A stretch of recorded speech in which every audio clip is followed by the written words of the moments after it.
Barack Obama will be getting back behind a podium today, headlining one of the biggest events since the election, his foundation's 2024 Democracy Forum in Chicago. It's been a month now since he and Michelle Obama congratulated Republicans on their election night successes. And in that time, Democrats have been very publicly wrestling with what went wrong and what they need to do now to fix it.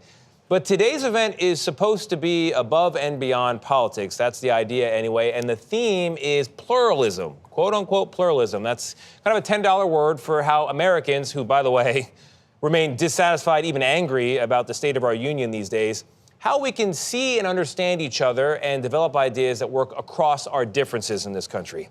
In addition to Obama himself, other speakers include actor Ryan Reynolds, country singer Raina Roberts, and the novelist and playwright Ayad Akhtar. Also, Valerie Jarrett, the Obama administration's CEO, who was a senior advisor to the former president from 2009 to 2017. That is the longest serving senior advisor role in the history of the presidency in these United States, so she knows her politics.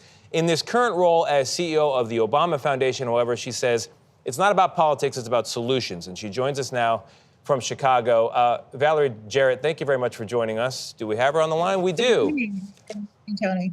Good to see you this morning. You know, and this is not about politics, but I did go back and check, and Barack Obama won the vote of Americans without a college degree in his two victories, and that did not happen this time around. So when we talk about divides in this country, I'm curious, is the biggest divide in America still a racial divide, or is it now a class divide? You know what? I wouldn't put it in either category. I think part of the challenge and the purpose of our forum is to have people figure out how to have hard conversations who disagree about a whole wide range of issues respectfully. Tony, it could be just your cranky uncle at the dinner table over the holidays who you have a hard time understanding. It could be your colleagues at work, and it could certainly be elected officials. But we want to give people real solutions for how they can have those hard conversations, disagree without being disagreeable, but also importantly, look for common ground. But Valerie, I mean, hard conversations it can be almost euphemistic when you think of some of the issues facing the country. Right now, the Supreme Court is debating a law out of Tennessee about transgender care for minors in that state. And the two sides, on the one hand, you've got people saying that to offer this type of care to minors is a form of child abuse because the kids don't know what they really want. And then the other side is saying if you don't offer this care, then you're putting their lives in jeopardy because of the suicide rate. So, like, that's not just a hard conversation. How do people bridge what to many seems to be unbridgeable? First of all, there are areas where we can bridge, and we should look for those. And then there are going to be areas where we respectfully disagree.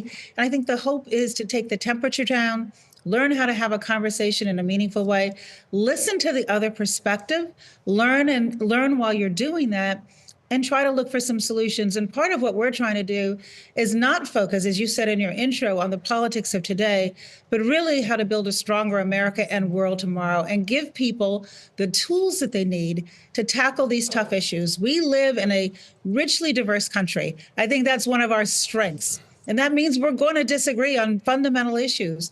But that doesn't mean we can't work together on other issues. And it doesn't mean we can't treat each other with respect when we do disagree.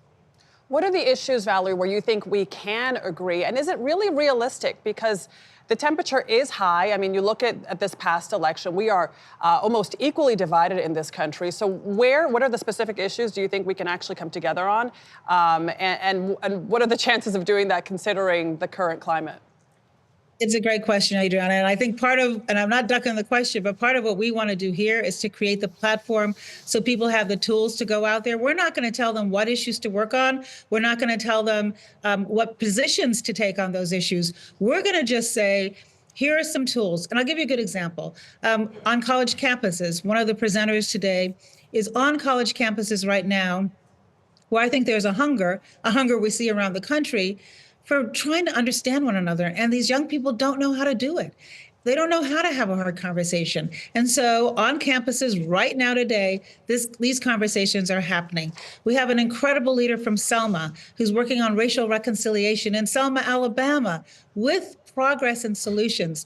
We have a fantastic young woman who went through our program from Slovenia, who's working on gender equality, speaking to folks in cities as well as rural areas and trying to find common language. We can do this. And that's the goal of today. We want everyone to tune in to Obama.org. President Obama will be speaking at 5 o'clock Central, and you'll learn a lot. All right. Yep. We have to do this. We have no choice. We're a country here. Got to stick together. Valerie Jarrett, thank you very much. Appreciate it.